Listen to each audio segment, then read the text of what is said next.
পাঞ্জাবে হবে, কেরালে হবে, সব জায়গায় হবে। কিন্তু আপনি থাকবেন পদে আর বাংলায় এসআইআর হবে, তা তো হবে না।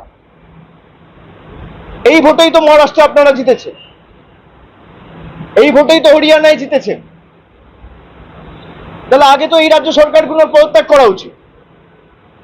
कल जो हुआ दिल्ली में, लोकतांत्रिक तरीके से, शांतिपूर्ण तरीके से 300 सांसद ऑपोजिशन के, और इनमें बहुत सारे महिला सांसद भी थे, इनको जिस तरीके से दिल्ली पुलिस ने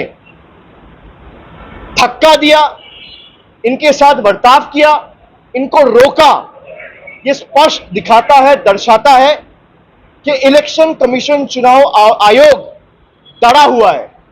इनके पास हमारे सवाल के कोई जवाब नहीं है। अगर आपके पास जवाब है तो आप दो भाई, कि एक ही एपिक नंबर पे गुजरात में और बंगाल में वोटर कैसे है, एक ही नाम पे अलग अलग 10 पोलिंग स्टेशन में वोटर कैसे है, एक ही एड्रेस पे 5 बाई 10 स्क्वायर फीट एक मकान में 100 वोटर कैसे रह सकते हैं, जिनका कोई अता पता, कोई एग्जिस्टेंस नहीं है। और इलेक्शन कमीशन अगर कह रहा है कि वोटर लिस्ट में गलती है, ऑपोजिशन के सारी पार्टी कह रहा है कि एसआईआर नहीं होना चाहिए, मैं इलेक्शन कमीशन को कहूंगा कि चलिए मैं मानता हूं आप सही कह रहे हो, तो पहला तरीका क्या होना चाहिए, पहला स्टेप क्या होना चाहिए? इसी इलेक्टोरल रोल और वोटर लिस्ट के आधार पे देश का प्रधानमंत्री चुना गया है 1 साल पहले। इसी वोटर लिस्ट और इलेक्टोरल रोल के आधार पर बीजेपी के 240 सांसद चुने गए हैं। इसी वोटर लिस्ट के आधार पे देश के गृह मंत्री चुने गए हैं। इसी वोटर लिस्ट के आधार पे देश के स्वास्थ्य मंत्री चुने गए हैं, रक्षा मंत्री चुने गए हैं। इसी वोटर लिस्ट के आधार पर जो इलेक्शन कमीशन कह रहा है जिसमें फेक वोटर है, इसी वोटर लिस्ट के आधार पर यही सांसद जो चुने गए हैं वो आने वाले दिन में राष्ट्रपति चुनेंगे, उपराष्ट्रपति चुनेंगे। तो पहला कदम चुनाव आयोग का यह होना चाहिए कि अगर वोटर लिस्ट में कोई भी इरेगुलरिटी है तो भाई लोकसभा डिसॉल्व होनी चाहिए। आप लोकसभा डिसॉल्व करिए, पूरा देश में एसआईआर करिए, कोई दिक्कत नहीं है। लेकिन एक सिलेक्टिव नहीं कर सकते ना कि गुजरात में एसआईआर नहीं होगा, गुजरात में वोटर लिस्ट ठीक है, उत्तर प्रदेश में वोटर लिस्ट ठीक है, मध्य प्रदेश में ठीक है और बंगाल में नहीं है, बिहार में नहीं है, तमिलनाडु में नहीं है। क्यों नहीं है? आपको पता है कि बिहार में अगर लोग वोटाधिकार, अपना लोकतांत्रिक अधिकार प्रयोग करेंगे तो आप हारोगे, आप चुनाव जीत नहीं सकते लोकतंत्र तरीके से। तो आप लोग का जो हक है, जो डेमोक्रेटिक राइट है, वो छीनना चाहते हैं। ये एक तरफा तो हो नहीं सकता। जो नियम और जो कानून आपके लिए एप्लीकेबल है, वही नियम और वही कानून इस देश में, अगर मैं बंगाल में हूं और आप गुजरात में हैं तो एक ही कानून है। भाई अगर एसआईआर आप करना चाहते हो तो आप एसआईआर करिए, लेकिन पहला कदम लोकसभा डिसॉल्व होना चाहिए। If the government is elected on the basis of the same flawed SIR, then the legitimacy of the central government is null and void.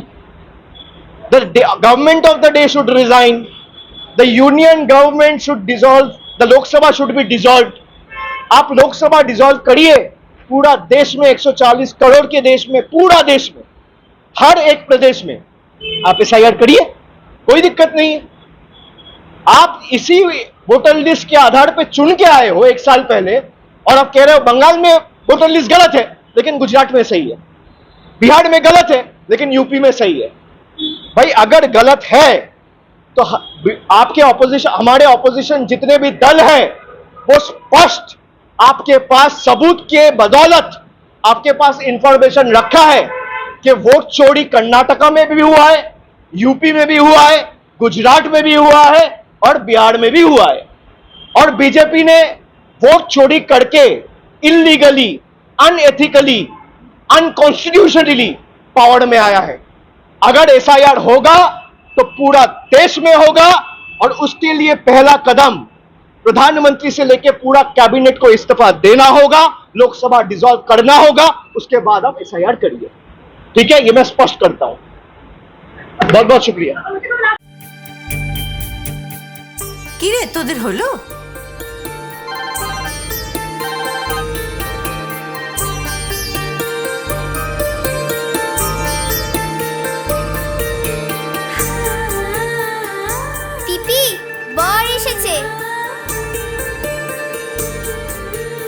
যাবি তো।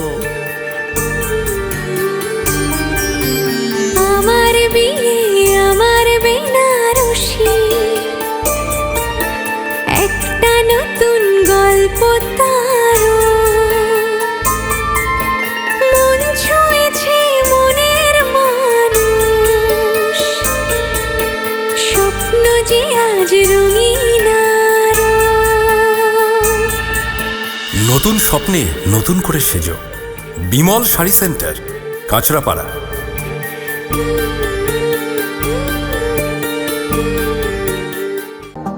জুয়েলার্স মানেই B Das and sons jewellers. নতুন রূপে নতুন সাজে কাঁচরাপাড়ায় এক্সক্লুসিভ অলংকার ডিজাইন ও ভরপুর কালেকশনের সম্ভার নিয়ে B Das and sons jewellers. নতুন রূপে নতুন সাজে। নতুন রূপে নতুন সাজে এবং আরো বড় পরিসরে চলে এলো দি বেঙ্গল ধাবা। হ্যাঁ, ঠিক শুনেছেন, কাঁপা কল্যাণী এক্সপ্রেস ওয়ের ধারে অত্যন্ত সুনামের সঙ্গে চলছে দি বেঙ্গল ধাবা। এখানে রয়েছে 7000 square feet banquet, conference hall, family lounge, bar, rooftop lounge.